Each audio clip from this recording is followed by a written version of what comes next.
Okay, I see red light. This is Journeys in Podcasting. We have a day edition today. We'll be talking to Dr. Timothy Knowles, who I first met years and years ago while visiting a Clearpool funded school in Bed-Stuy.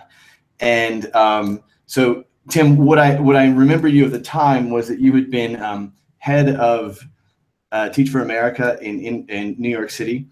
And before that, you were with World Teach in Botswana, where I'm told that you taught history to 60 kids at a time in 110-degree heat and put on amazing shows for them. I've also told that you once got stuck in a cave in Zimbabwe for 3 days due to some flooding, and that you made the entire experience into a game. I've also told that you were affectionately called Timoteo in Botswana. And of course, I know that you were with University of Chicago Urban Education Institute and Chicago Labs for many years prior to taking this position. So let's start with just what led to the change? How did they entice you away from that?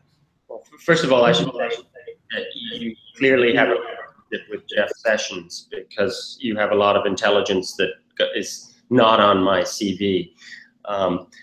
So now ask your question again, Chris. Sorry, I turned my mic off in between just so there's no interference with the image.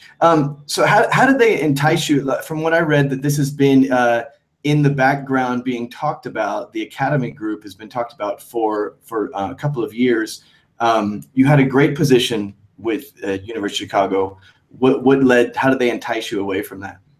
So I've been doing K-12 work for my whole career, largely trying to figure out how to improve schoolhouses and school systems at scale.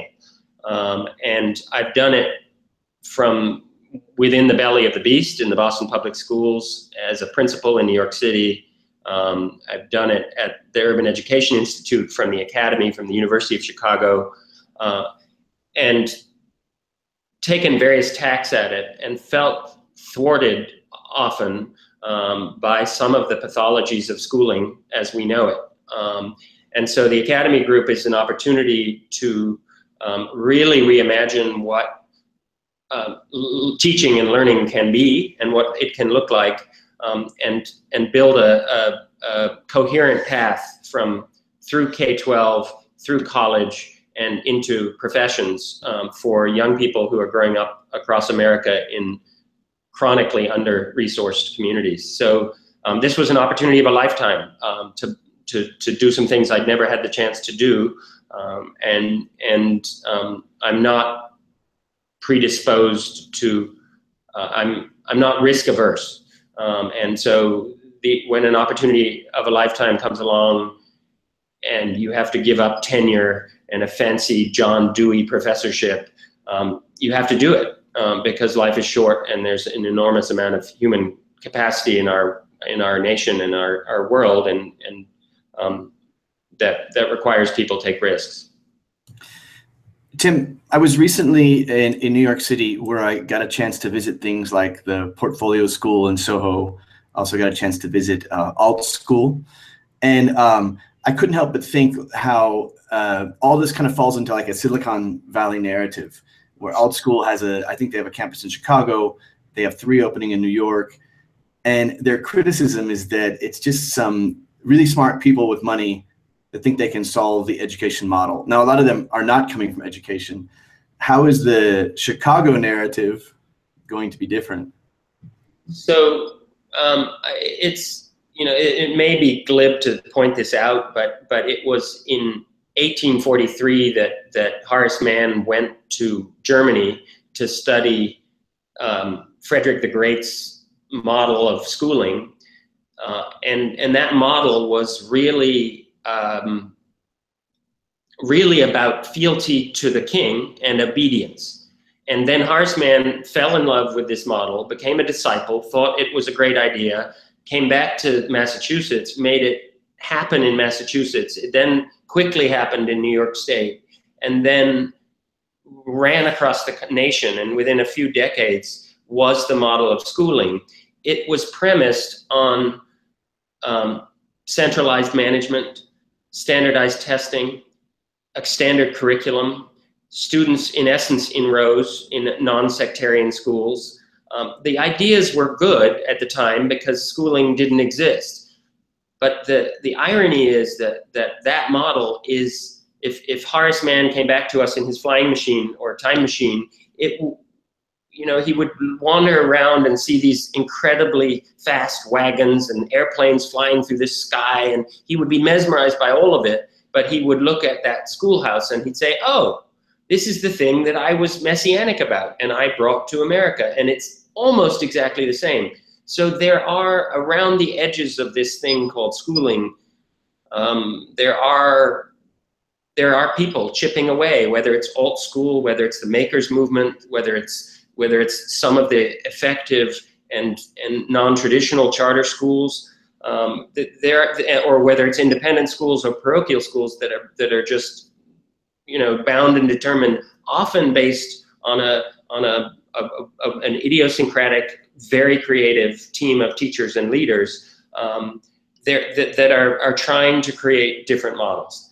And yet the fundamental thing hasn't altered much at all, and the power and the way we resource it and the interests and the stakes haven't really changed since 1843. So I know this isn't answering your question directly, but I do think that we need one of the things that excites me about what I'm up to now is the scale of it. It's not going to be a collection of schools. We're going to get to 20,000 young people. We're going to provide supports from age of 8 through college. And then we're going to guarantee professional employment to those young people who finish college. And this is starting with a lottery-based system. So we're not going to pick the best, brightest, bushy-tailed young people from poor communities across the country. We're going to randomize it.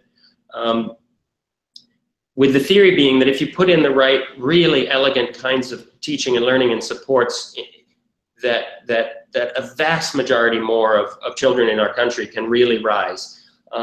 So one thing is the scale of it. The second thing is in essence, the financial model. And one of the things we know is that all these public dollars get spent sort of incrementally on the monolith, for lack of a better term, the way that we do schooling today. But and there's marginal changes with these innovators from Silicon Valley or wherever they lurk around the edges. What we haven't figured out how to do is tap the commercial machinery of our country, the really big capital machine, in a way that can move the social sector. And so the second thing that excites me about this is that we'll actually be buying stakes in companies across a range of sectors. They will provide apprenticeships and mentorship and job training, job learning opportunities for young people. They will also underwrite the human capital machinery, so they will pay for all of our educational programming. They earn revenues from those commercial companies, and then they will offer the full-time employment to any young person who gets through this machine and finishes college. So the second thing that I like about it and that's distinct, is that there's this relationship that we're trying to build that if I was being flip or rude or irreverent, I would say we want to put philanthropy out of business as we know it, because it too is carrying with it lots of pathologies. The third thing that I think matters is that what in education we do is we often use college completion as the proxy for success. And there's good social science data to suggest that college, post-secondary education in many forms, is really, really important. But what often happens, and having worked in the world of schools for a long time, is that you have young people who do everything they should, and they prevail through K-12, they graduate from high school, they go to college, they finish a 4-year college degree, but because they grow up in really poor communities that are disconnected from the machinery of American society and success, they don't have the social capital or access to break through. So there's a young man who works here for me, Vernon Fleming. He grew up in a very poor South Side of Chicago community, got a Posse scholarship, went to one of our schools, got a Posse scholarship, went to Oberlin, studied East Asian studies, learned how to cook in Japan. He did everything he should have done, and then he found he couldn't find a job after college, having done everything. And there's lots of poor young people who young people who are growing up poor, who don't have the social architecture and access. It has nothing to do with capacity, everything to do with opportunity. So we're going to try to create, the final point, I guess, about this that's different is we're going to try to create a meritocracy machine at scale. And so linking K-12 college with professions and professional work in a more systematic way than at least I'm familiar has been done anywhere else. Well, you covered everything to ask. So thanks for coming on. No, okay, so you hit a lot of topics there that I would like to kind of revisit point by point. One of the things that I did recently in New York was visit a lot of the makerspaces, a lot of the co-op spaces. Brooklyn Research, for example, one of the excellent examples. So I saw like agile could take place. Are you getting an echo over there? I'm getting some. A little bit, yeah. There's a little bit of reverb. Turning my volume down a little bit to see if I can address that. So all of this made me think back to a 2005 book that I read by Jeffrey Sachs called Into Poverty, where he addressed poverty not through one issue like education or health or business, but the entire system, looking at everything that we can do with young people's within their community. I guess looking at the whole thing, not just the system, but the environment in which they grow up, which sounds a lot like what you're trying to address. This is a lot of what I sound like the descriptions of the Chicago Urban Labs. How will Academy Group not just solve the education problem, the social problem of not having the right networking to get into these jobs, and not just offering more school? Like, I saw that some of the descriptors were summer programs and some of the descriptors were extra tutoring after school. But how will they address all of the multitude of factors that go into being disadvantaged in America? That's a big question, Chris. So we are certainly want to make sure that the academic foundations are intact. And that's why, one-on-one targeted high dosage academic support in the core is going to be part of what we do, because sadly, as it's incredibly well documented, the schools that young people growing up poor in America go to are often the least well-funded and least well-supported and offer the narrowest forms of learning. So school, like really having great academic foundations and then having exposure in middle school to things like robotics or code breaking or astrophysics, and learning how to learn and work in teams in seminar settings that you might find at the most elite private schools in our nation. That's important. It's not sufficient, but it's important.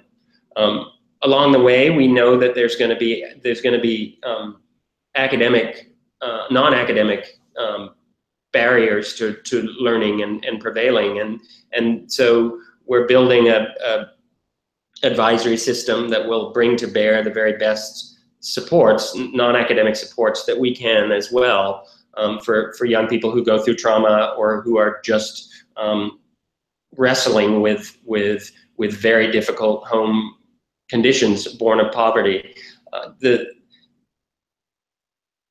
Then there's all the social access stuff. So we're going to provide exposure. Our partners, the companies that we're partnered with, are led by like-minded people. Chicago Fundamental, which is a financial services company, which will, in essence, with its earned revenue, underwrite all of the work we're doing in Chicago, is led by two partners, one of whom grew up on the West Side with nothing, and managed his way through. But his fundamental commitment is to bring up other young African-American, Latino, Asian people who are as good or better than he is, and provide the opportunity and access that that he's had to blaze the trail for. So there's without a doubt a learning portion of this. There's an access portion of this. There's a social support portion of this. But I think, like, casting further forward, what we're really doing is we're trying to change the American economy. We think with a pipeline of 20,000 people, we are going to build owners and operators for the American economy across a set of sectors. Lots of the young people won't work in our companies. They'll go on to be amazing artists and professors, and obviously we want that. The final thing I'd say about this is, through the entire 14-year journey from age 8, as it were, through college, we'll have a justice strand. And this is really about building owners and operators who don't behave like the people who run our government today. This is really about building people who are grounded in both a sense of themselves and their own purpose, but also in a sense of what it means to actually contribute in whatever role you're in to your community and your country. So that the justice piece of this is perhaps as important as any, we'll see. But if I were to cast way forward 50 years from now, I think what we would hope to see is our academy students populating many of the sectors in leadership roles, in board rooms. As my partner would say, we want to create thousands and thousands of black and brown check writers. But we don't want them to be just merciless, blind-eyed to capitalists. We want them to be metacognitive, ethical, wise, and committed to actually solving some of America's biggest problems. So that's the adventure we're on. I pinch myself all the time because it's like, I think, is this really my job? Like, is this actually possible? So we don't know if it's possible. But I'll give you one example of the kinds of things we did this summer in a pilot sense. We asked ourselves,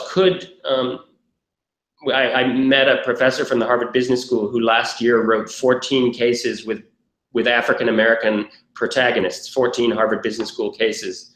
And I said, Steve, would you be willing to participate with us? And could we teach some of these cases undiluted to high school students from Chicago, from across Chicago schools? And we did, and the young people actually, in the right context, with the right scaffolding, nailed it. Like, they didn't, the cases, the mathematics, the analytics, the content, we did not water down whatsoever. And the kids really, really rose to it. So there, I think, underlying some of the things I'm saying also is an expectation set. I think our schools tend to not do what the makers are doing, and what some of the really creative spaces do, which is to say, in essence, to young people, you can do anything. You can actually do you're in kindergarten, you can learn algebra. It's just a matter of swapping out letters for numbers, basically. So we're trying to approach this with a view that let's just lift away this kind of paradigm of kids at certain ages learn certain things. Let's dig into content and figure out what the kind of essence of that content is, and figure out a way to frame it in a way that young people can get, and that will make them powerful beyond measure. Like, if we can get, we had 8-year-olds building their own businesses. They learned about target markets, ethical business practices. They did operating budgets, and they were ridiculous 8-year-old ideas about, like, forests in cities where you could bring your dogs and do fitness things.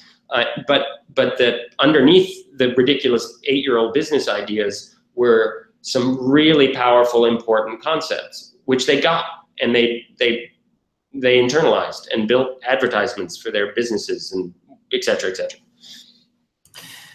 So you mentioned this idea of reforming this idea of philanthropy, and I'm sure you're familiar with like Common Core, the creation of Common Core, Bill Gates' involvement in that, and I guess what Yang Zhao critiques it as just moving closer to more of like a Chinese model where the Gaokao exam becomes the deciding factor of the rest of your life. I wholeheartedly applaud anything that would localize education and make it more where everything doesn't have to look the same. Like education going through this program in Chicago could look drastically different than it might look like for a student going through the same program in New York. So we're not just scaling something out that becomes like another cookie cutter education model. How do you see that working as you grow it from these first pilots into other areas, that it will maintain an innovative and creative aspect where each teacher, each region, each sector of the program could look different? I love the fact you went from Bill Gates scribbling the Common Core in his basement to China to me and my scale up. It's a fascinating question. I think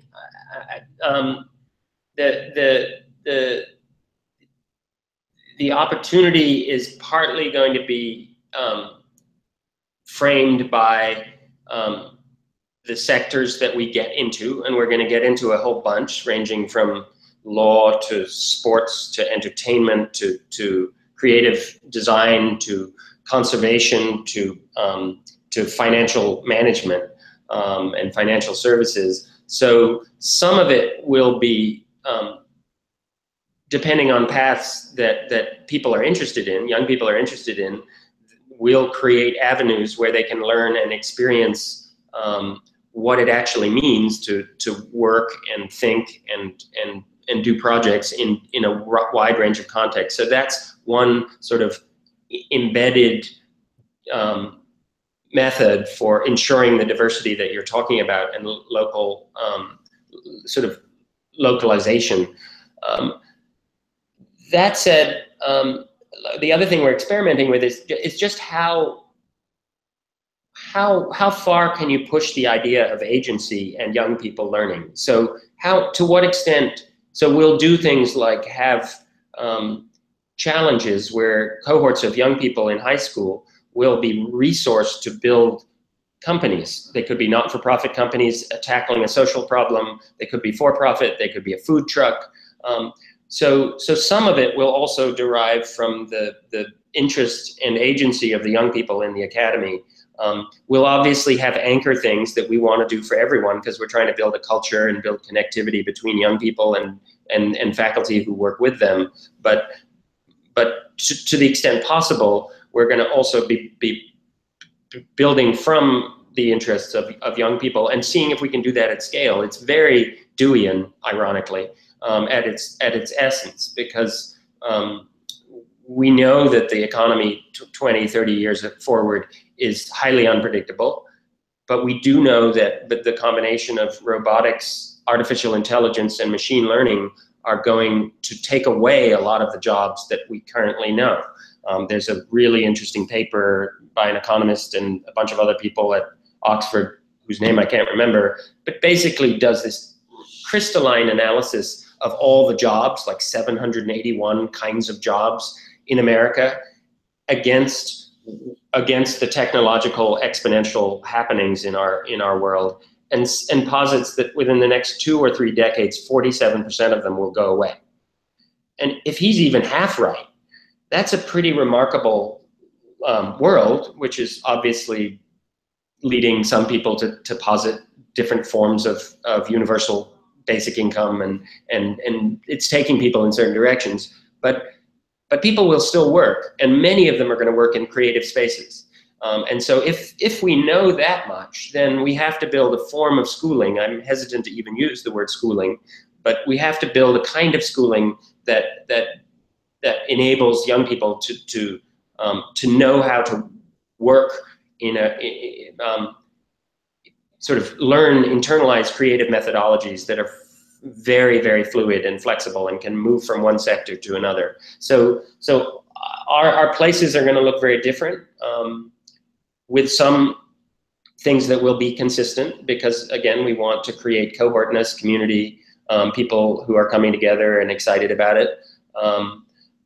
But we won't look anything like a school. Like, if there's one thing I know, it's that we're not going to look like Frederick the Great's model, because I think we've tried it and we've tested it, and I think what we see is that it sort of slams the escape hatch shut on getting out of poverty.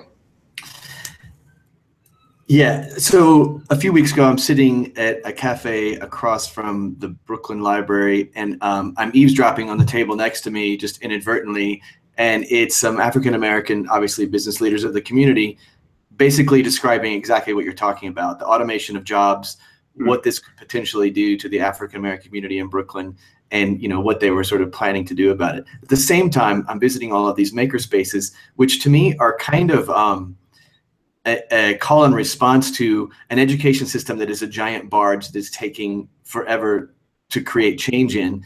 And I feel like what's happening is these agile learning environments are popping up for need, that people want this kind of education, self-driven learning, project-based learning, dispersed knowledge-based learning, where you're in an environment where it's not necessarily one teacher, but you've got a pool of people to learn from. When you talk about creating these spaces of learning, what are you picturing? Because like what I'm seeing is kind of more lab-based learning, where you can go to these kind of academy trainings for certain kinds of skills. Are you talking about opening kind of an alternative space to school, which will actually service these kinds of activities? What does that look like? So for us, yes, we're going to do that. Obviously, there's some constraints in the form of like the little ones. We're starting with 8-year-olds, so those guys are much less portable, and so then you have to ask yourself, do you bus kids to a site where you have a more interesting space, or do you do more of the academic foundations in context, and in summers certainly do kind of take the lid off, but after school and weekends, there's an efficiency set of questions. But by the time kids get to high school, they're portable. They're traveling across cities. They can do anything, learn anywhere. We will build a sort of flagship, interesting, open, flexible, labby kind of space, which we hope will also have in it and through it lots of slightly older people starting companies and businesses of all sorts, nonprofits, for-profits, but interesting industries that are both for people and for purpose and for profit. So want to create a space which is a mixture space. Bigger picture, if there's a meta question in your question, there have always been these energetic responses to the big barge you're talking about that doesn't move much or move slowly. Dewey was one, then the progressives in the beginning of the last century. I think charter schools 30 years ago started with that as a theory, like let's take away some of the constraints of traditional schooling and create some innovation space where we can actually try to figure out different models. And I think by and large, the data aren't that persuasive about charter schools. But I think if you dig in further, there's some extraordinary places that have used that flexibility well. And then the majority of them have sort of recreated a version of what we already knew. But then you have now, as you're saying, you have maker spaces, sometimes you have cool kind of, again, idiosyncratic after school things and summer things that are usually one-off. They're not scaled. So your question is that, and I'm thinking about your question is, what's interesting about it is, well, how do you imagine like this really going, like cracking, not just being the little Tweety bird side edges phenomena that we all are so familiar with, but something that would actually interrupt and penetrate in a more serious way. I think the nature of how the economy is moving and what you overheard in the coffee shop is one thing, one exogenous reality that is going to prompt a greater degree of existential questions about the form and shape of schooling as we know it. But one thing we do know is that schools are impossibly intractable. This model, the monolith, it's outlived the Industrial Revolution, it's outlived world wars, the invention of cars and telephones and the rest of it. And so it may not give. It may actually just, like Rome took 200 years to burn, and during that time, Romans were obsessed with sports and entertainment. And that feels very familiar to me. What about, I kind of always look for who is breaking this model within schools and beyond schools. And so I mentioned a couple of things. One is there's a private school in Lima, Peru, called the Roosevelt School. And inside, when you get to be, I think it's a sophomore in high school, you can sign off for a separate track. And you basically join a school within a school, which is called the Design Academy. And 10th graders are starting businesses within their school, coming up with their whole business plan, implementing it, and starting a business that actually functions. Right. Would you consider doing things like that, creating modules of learning that could attach to schools? And so I think a lot of what we're doing is going to be useful to penetrate the belly of the beast. I think we're thinking about data in very different ways, and how you would build data systems that would give kids immediate feedback on everything from the academic stuff, but also non-academic stuff, and would allow other students to feedback information to each other as they're learning about what they're seeing in other people. Would take into consideration physical stuff, your body, how you're developing, your heart rate during physical fitness. So we're interested in building data platforms and data systems that would be more ingenious and help provide better information to parents and young people, particularly about how they're doing.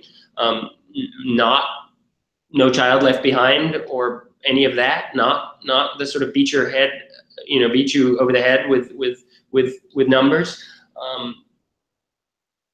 Then I think some of our curricular design work is really salient. Like we had kids with GPAs from 2 point something to 4 in the summer, as I said, doing Harvard graduate coursework.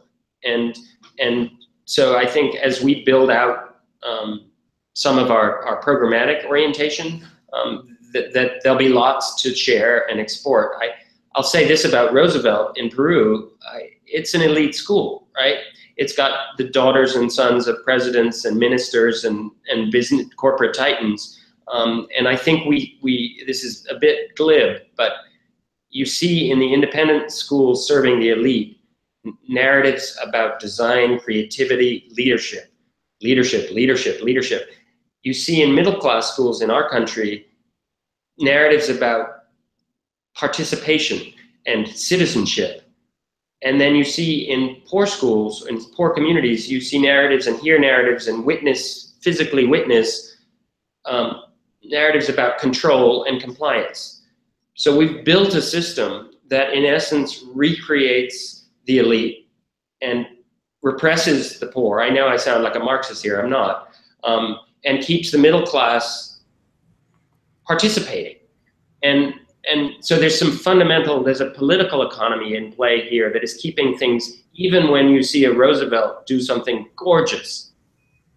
The question is, how do you take the gorgeous Roosevelt thing and take it to the barrio in the outskirts of Lima at scale? And that is the thing we haven't cracked. And I think one way to crack it, to the sort of meta question, is not think about schools as boxes with individuals called teachers who teach the content. And rather, the big thing that's missing from, this is a ridiculous statement, but I'm on a podcast so I can make it. I think the two big things that are missing from schooling in America, certainly as we know it, are passion, like teachers being asked to teach what they're passionate about, even if it's crocheting or ice skating or sheetrocking. And expertise. And so there are, of course, remarkable teachers who have great expertise, but in general, the way we've trained teachers and prepared them and the box that we put them in called schooling isn't really there isn't an idea about expertise. It's Horace Mann's idea about a standardized curriculum. You have to learn this now because you're this age, and then we're going to test you with a really bad test to see if you've learned it. And if you haven't, you're failing, even though you may be brilliant. And so I think the interruptions have to do with, at a very global level, have to do with injecting passion and expertise into the next generation of schools and figuring out how to do that at scale. So a couple of things. Let's start with like where things are happening, you know, through lower middle class. You know, let's look at something like High Tech High. A buddy of mine is just starting off as a teacher there this year. They are not selective. They repeatedly produce these incredible graduates. What's happening there that's not scalable? Why isn't that model spreading, or why isn't what you've attempted in Chicago? I know it's been successful, but why aren't these things becoming more successful? Is it because of our Freire's term, pedagogy of the oppressed, that our school system is so based on this Prussian model, on this industrial revolution, phenomenon that's still with us today?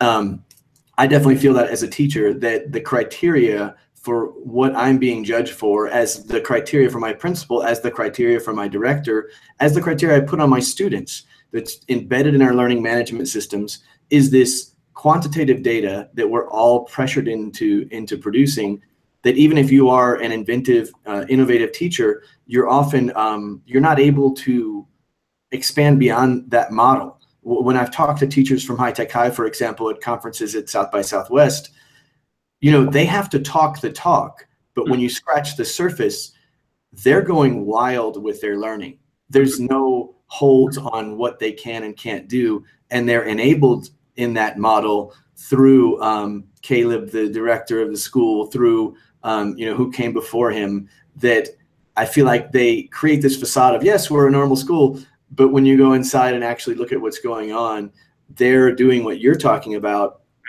of, given the right amount of agency and environment encouragement, what are the limits here? Yeah. So I think it's a really instructive case. I know the school quite well. I know Larry Rosenstock, who founded it, and they, in their way, did scale. They went from one school to, I think there's now 6 or 8 campuses connected. They scaled in a modest way, but they scaled.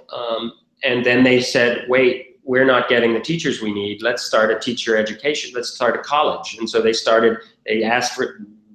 fought to get permission to be, in essence, a teacher training institution for the state of California, and started their own pipeline because they were so frustrated with the training.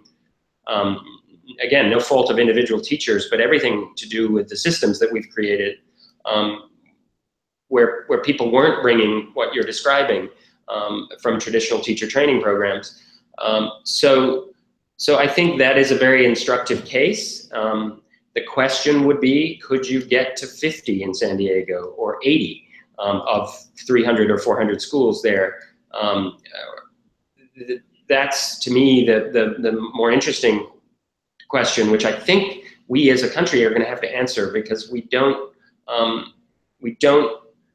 seem to get outcomes with the current paradigm. The pressure you're describing that teachers feel to pretend to be focused, the great teachers feel to pretend to be focused on these measures. Like I've done a lot of educational research in other parts of my life, and in Chicago, we looked very carefully at the predictive value of standardized test scores, and found that they didn't predict anything in terms of college persistence. They enabled you to get into more selective schools, which was useful because the more selective schools have more resources, so they can support you in more effective ways, and therefore completion rates are higher. But they didn't actually predict how you would do. What was a much, much better predictor, much to the chagrin of the psychometricians in the world, was GPA, which, and I think if you scratch the surface under that, and people would say, oh, but GPA is totally subjective. It's a teacher saying you're a B and you're a C. But if you scratch the surface, a GPA is actually probably measuring, are you showing up? Are you asking questions? Are you putting the effort in doing your work? Are you participating? So the GPA turns out to be a much, much more interesting predictor of college persistence than this incredible like theory of action that America has brought to bear, that we are going to literally 30-minute fill in the bubble standardized test scores, and we're going to use that to gauge kid quality. We're going to use it to gauge teacher effectiveness, and we're going to use it to determine whether school or a district is moving forward. When those numbers have nothing to do with how long you'll live, how healthy you'll be, how well you'll do in further education, how much you'll earn, how the extent to which you'll volunteer or vote or give blood or participate in civic society, nothing. So there's a huge, now I know I'm talking too much, but I would say this, that back to your makers. And it is a podcast, so that's totally the point, is just to get you thinking free flow. But back to your Common Core point, actually, that the Common Core led to the Park assessment and the other one but basically it was, let's set standards here and then let's measure here, and God knows what to do with what goes on in the middle in terms of teaching and learning. Like, forget that. We'll just do standards and accountability. It was a very traditional American model, kind of souped up with federal money and lots of fancy philanthropic advocates. But it was basically doing the same thing again, right?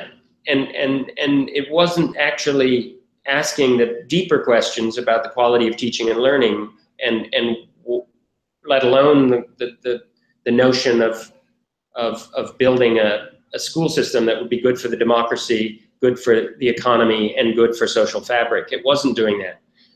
So I think, but what gives me some optimism was the amazing pushback that has seen on both sides of the aisle, for different reasons. But some of it is about local versus federal control, that the Republicans spun that aggressively. But some of it was just from teachers saying, wait a minute, like, no, this is getting ridiculous. And teachers are the very most powerful, pivotal political force, because they have relationships with all the parents. And the parents are now saying, in many cases around the country, the parents are saying the same thing. So I actually think there's a window open. I love accountability. I like people actually learning things and being able to do things. But I think there's a window open to build a different version of this. I'm not wildly optimistic about the current state of our government, but I think for the rest of us, there's an opportunity to break new ground. Well, judging from the press I've collected on the Academy Group, the funding alone is indicative of, one, a high level of trust somewhere, that somebody is wooing some pretty big investors into this idea. And I think it's totally valid. Can we stick to this idea of one, teacher training for a second, and teaching method? Because I know you've been a teacher, and as a researcher, you have studied these things closely. So a couple of things I saw mentioned very closely, it sounded very Dewey.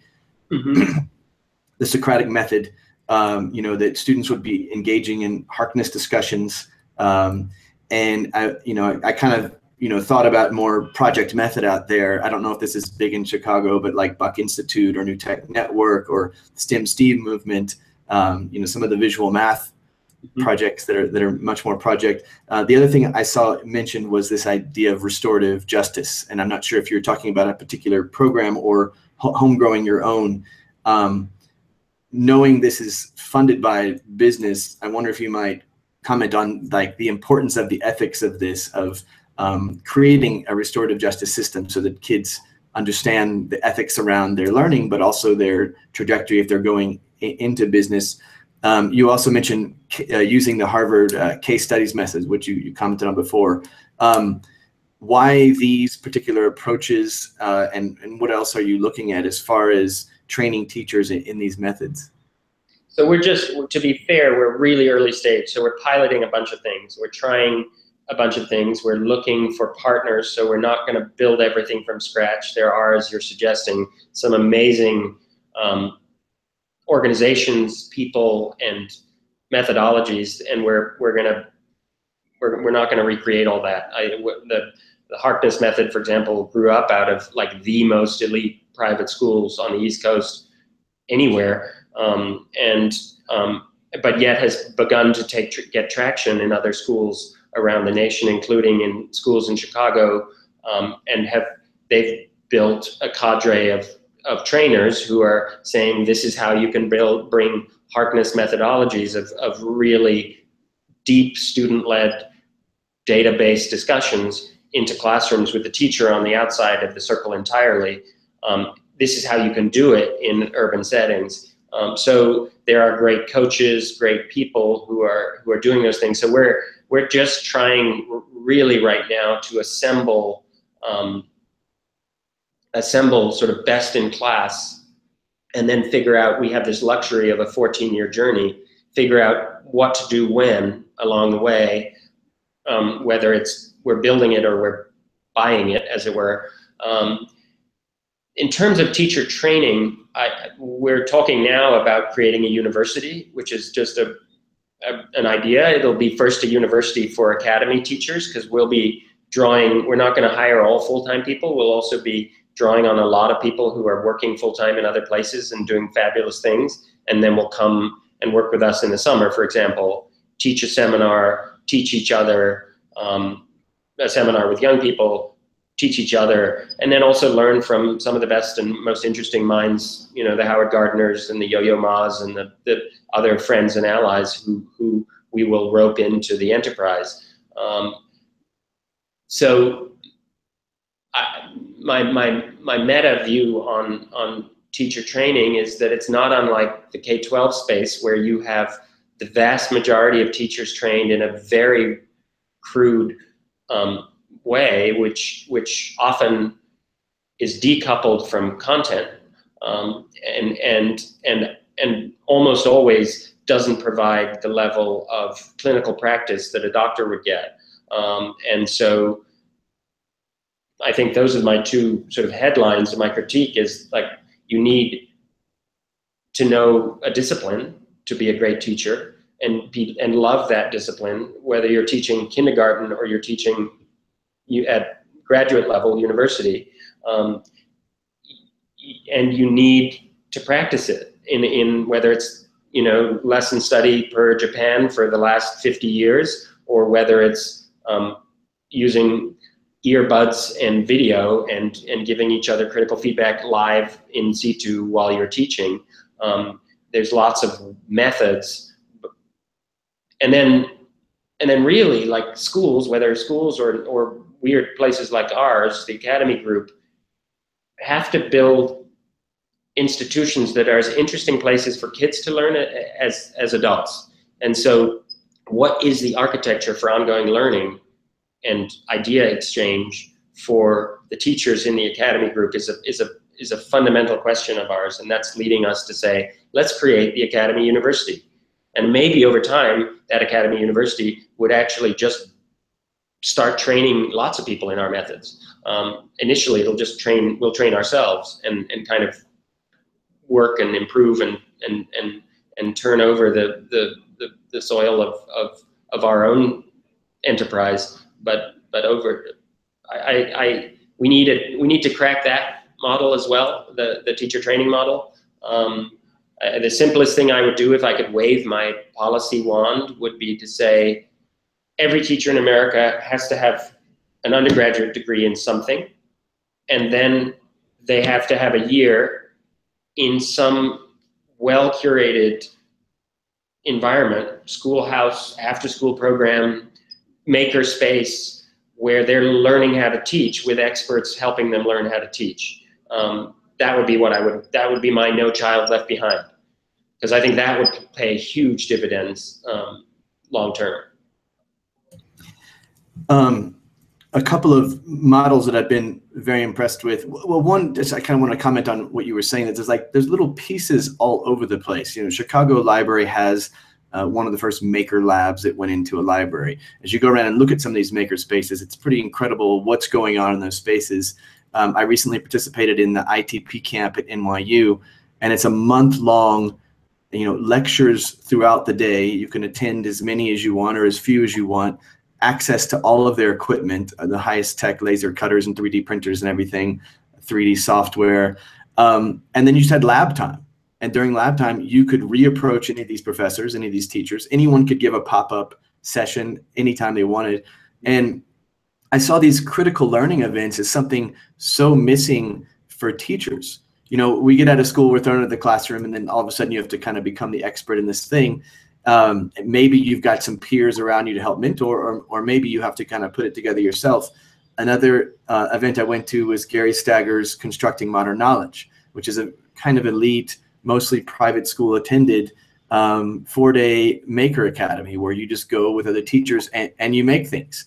These experiences for learning are incredibly powerful. And yet this lab kind of teaching experience was completely lacking in anything that I was exposed to. I think TC training for the Lucy Calkins reading and writing program has something closer to this, where you go in and you watch each other teach and you critique each other, and it tries to foment this idea of true collaboration among teachers.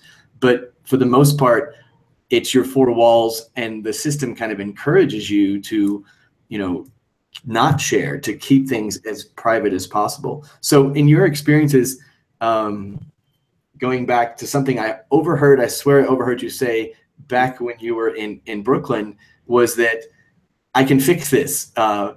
If I just had time to study and think about this, that there is a solution to it. Where are you pushing the idea of creating this other kind of education experience?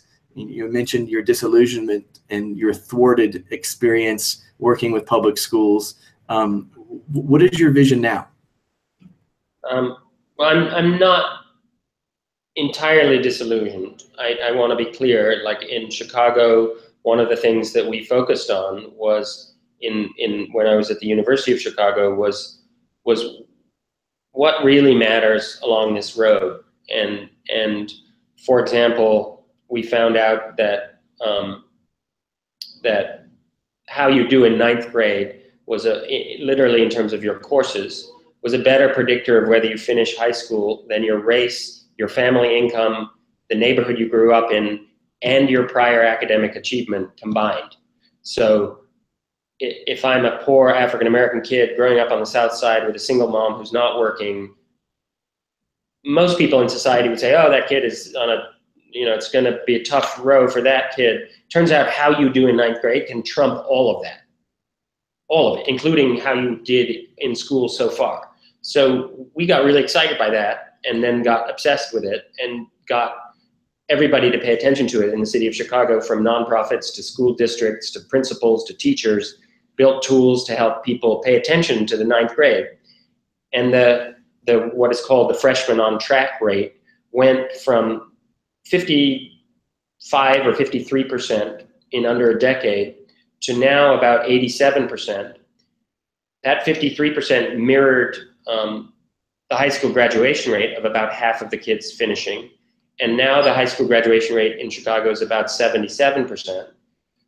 So it's tracking against how the freshmen are doing, and we poured all that energy and time into freshmen. So I tell you that story, Chris, because that's a story about moving a system at scale. It was a story about civic engagement as well, about like city coming together. The mayor, everybody knows about this now. What it wasn't a story about was telling teachers what to do. All we did was say, here's really important evidence. Here's some tracking tools. Like Arnie Duncan, when he was superintendent in Chicago, put it on the school report card because we said it was important. And the needle did not move at all. It was like, oh, it didn't make a difference. On track rates stayed flat. When they did move, when Arnie was still here, to his credit, was when we started giving teachers every 4 to 5 weeks reports on who's at risk of falling off track in your class of the kids you teach, and who's not, and who's already off track. That's all we did. And then enlisted teachers to say, what are you going to do about that? How are you going to figure that out? And the whole city has now got the fastest graduation rate, fastest growth in high school graduation rates of any city in the country. In tandem, the performance on things that systems care about, standardized test scores, attendance, etc., has gone up, and it's going up most quickly for African American and Latino boys. So that is a long story, Chris, about I'm not disillusioned in the system. You can move big systems in real ways. I think for me, personal question was, yes, okay, you can move systems in that way incrementally. That's under a decade. That's really great. But at the end of the day, you really have to penetrate the teaching and learning thing. You actually have to get at underneath how young people are learning, what gets them to lean in, create. And so the Academy Group is really about trying to crack that at national scale and change the American economy. If we do two things before I die, or even after I die, if we can figure those things out in a way that's useful, whether you're teaching on a reservation in Arizona or you're in South Central, that would be super cool. And that's going to be partly about tools. It's going to be partly about good diagnostics. It's going to be partly about curricula, and partly about training and developing people, and making teaching a more interesting profession for teachers, so that they want to be in it and are like, this is the greatest freaking job you could have. Not right? Yeah, we've mentioned on this podcast several times the idea of the teaching's become this kind of non-profession. Although I think you hit it right on the nail when you said the teachers are the ones that have the access to the parents. They're the ones that are creating the learning network, the classroom community, or the learning community, the authentic audience for the learner. And I wonder if you might, let me combine a couple of questions here, because you seem really intelligent, and you're like, so you mentioned that the goal is to create a legitimate American meritocracy. American meritocracy is one of our greatest mythologies behind, the United States. It's embedded everywhere, and yet it is that. It is a mythology. Right. It sounds like you want to rebrand and re-mythologize the United States to prove that this can happen. And yet our schools are all embedded in the sign in our schools is embedded, as you said, in this kind of pedagogy of the oppressed. On top of this idea of trying to create the meritocracy, you want to start with third graders. And that to me was fascinating. I've taught third grade forever. To me, it's an incredible pivotal year where a lot of things need to happen for a kid, but it's also like an incredible blossoming year where all of a sudden a kid can do a lot of things they couldn't do before. And yet our entire idea of meritocracy is on the individual. It's what can the individual accomplish. And I see learning as so much more of a robust system of so many other factors, from the dispersed teaching and knowledge right there in that environment, to the supportive community around it, to the audience, to the product of learning, where we're not just creating grades, but in Ron Berger's idea of ethic of excellence, there's a transference through the creation of this quality product. How do you see the development of these kinds of communities? At the same time, you've talked about creating sort of modules where teachers can come in and work for a summer, or come and train and learn with you all for a summer. How do you see all these things integrating? I really don't know, Chris. I mean, it's like part of my theory of action is just press go. Like I think if we actually do what we're trying to do, we're going to have like an army of absolutely extraordinary people who are going to outthink, outwit, outdesign us.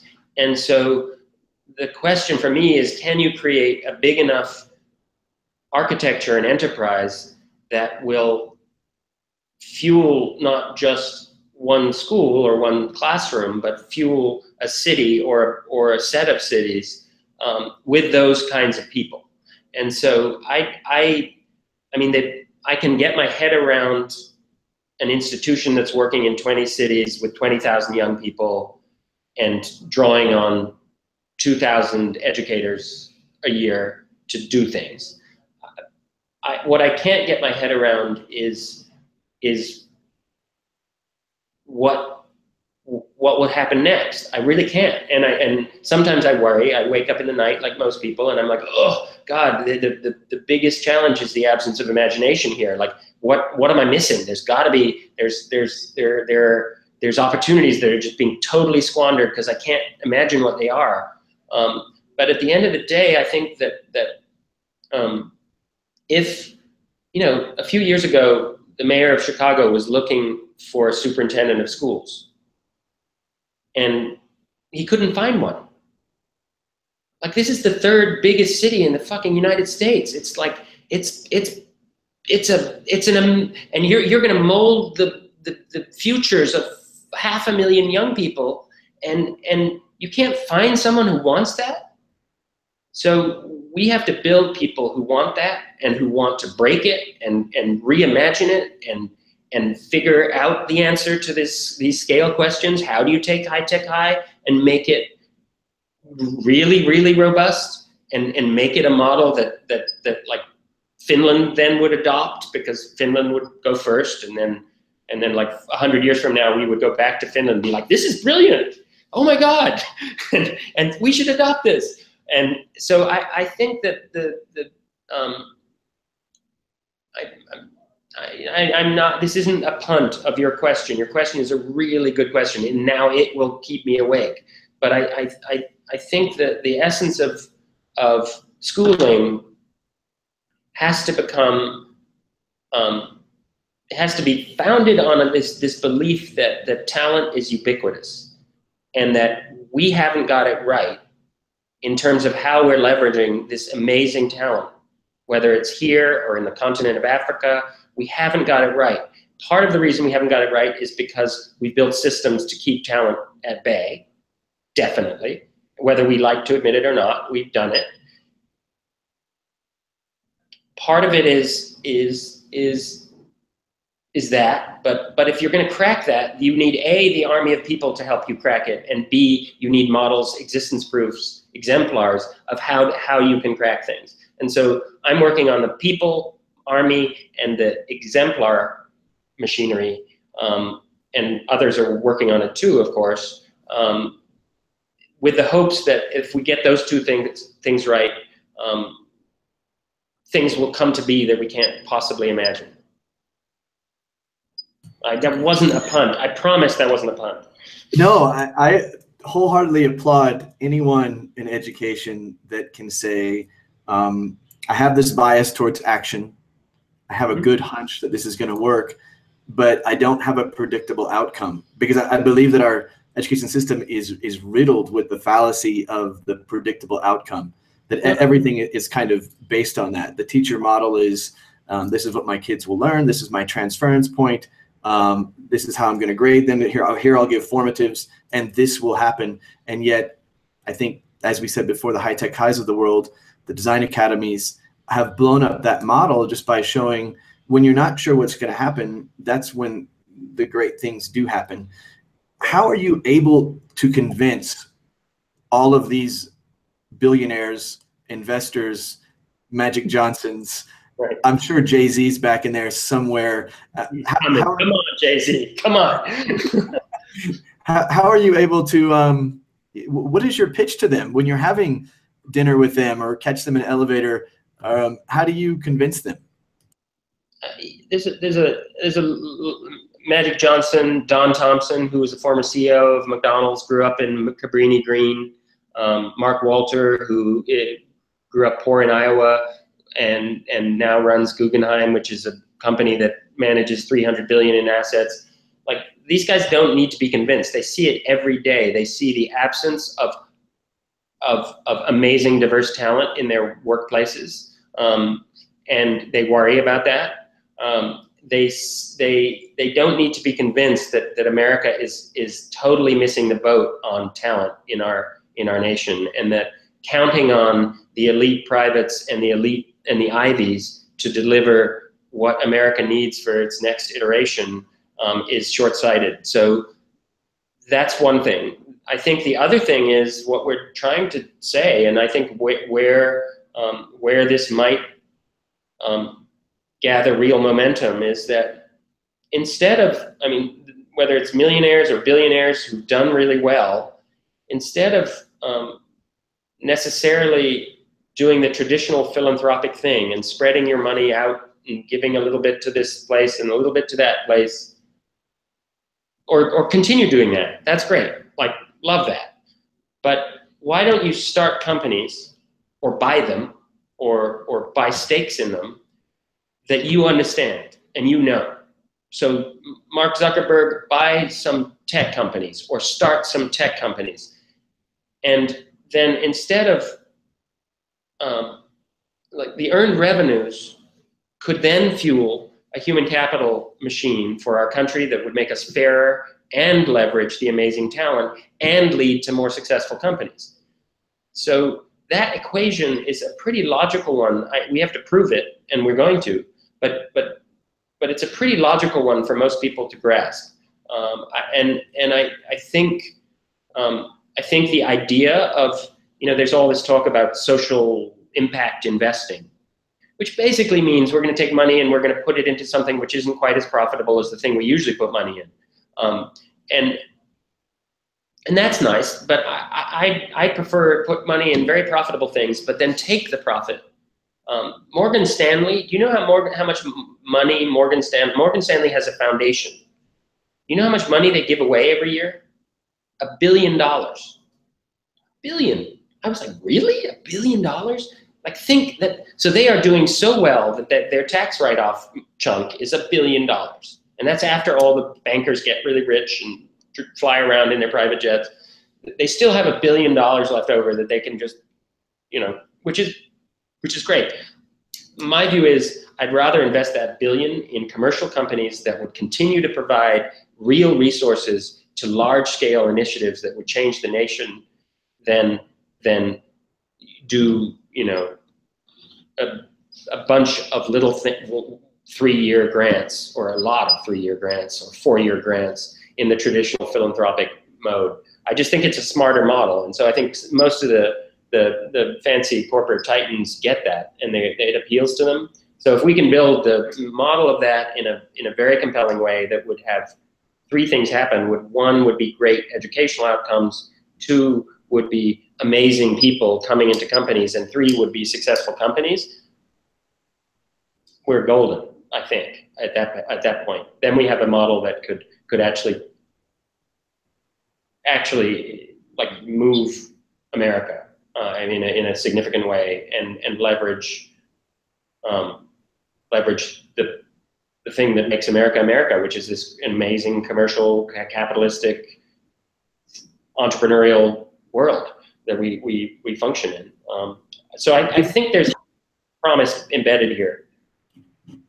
Given our current political lollapalooza, Mm-hmm. do you find that people are more interested, less interested? Like, to me, there is a kind of a regalvanized sense of participation, of people, wanting to do things. Just being in New York this summer with all of these ITP campers, I just saw around me people who just wanted to do stuff. Like, they wanted to either make it or be involved in the social movement. I saw potentially incredible teachers all around me. I mean, they were teachers in the kind of dispersed learning environment way. How, do you see this, current moment either changing this, fixing it? Is it helping? Is it hurting? I tend to be half full about a lot of things, and I appreciate you using Lollapalooza because that's a Chicago event, so it makes me feel comfortable. But I think that the optimism that I have is born barring, full meltdown of American society, which is possible under these conditions when you have such unpredictability in government. But barring that, I sense that there is a level of there's an appetite from both young people that we work with, high school kids, college age kids, young professionals, to business leaders and civic leaders to figure out solutions in spite of it all. People are actually there's activism that's being prompted, and there's entrepreneurialism that's being prompted, I think, in part as an oppositional statement to the dysfunction of our country right now. And so that has to be tapped. So that's where that has to be leveraged. It's not just resistance, it's also creation that feels it's sort of palpable to me. And I think you're describing something similar.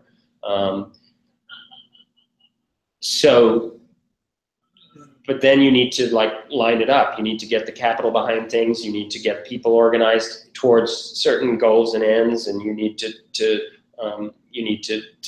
kind of create different futures and different images of what's possible. And that's on all of us, is to try to use this moment for that, and not just try to use this moment for hand wringing and apoplexy. So let's just say that there's some idealistic teachers that hear about you or hear this cast, and they're like, yeah, I want to get involved, or I want to come for a summer and see what I can offer. How can people follow up, find you? They can just write to me and I will respond to them. I like email. I'm on it all the time. We have a team here, an amazing team. We're growing an amazing team. It is the most ingenious, creative, eclectic, diverse group of people I've ever had a chance to work with. And we're looking for phenomenal people who say, I want to teach a class on building society, and could I come there in the summer? Or I want to teach a class about how to build social justice movements in neighborhoods or communities. I want, whatever it is, robotics, as I said before, I want to teach. I want to see if middle school kids can learn astrophysics in a real way. I'm just curious, and I think they can. But we need someone to help us do that. So if teachers are interested, they can reach out to us, and I'll give you good contact information that you can put on the bottom of the thing, or they can. There's a contact us thing on the website. We're just about to do a real website. Current website is like the NSA. It's like you look at it and you really don't know what these people are doing. It's a mystery. It's like a CIA website. But we're going to launch something a little more substantive in the next month or so. So that's one thing, is people who are interested to reach out directly to us, and we will guarantee you we will get back in touch with you. Or if you want to do the more conventional thing, send us, a video or a podcast. Send us a podcast, in fact, and we will. We'd love to talk, because it's not, we're Chicago right now. We're likely to go to LA next. Then all bets are off. I'm interested in cities like Detroit, Newark, maybe. Baltimore, Philly, Miami, New Orleans. So we're going to be growing our footprint quite quickly, quite far. And so even if we're here and they're there, they should still reach out, because we may be there soon. Cool. Tim, thanks for taking the time to explain all this. This is really exciting. And yeah, I can't wait to follow up and see what happens, and perhaps participate in some of your development as well. Thank you, Chris. I'm going to disconnect here if you stay on just for a moment. Sure.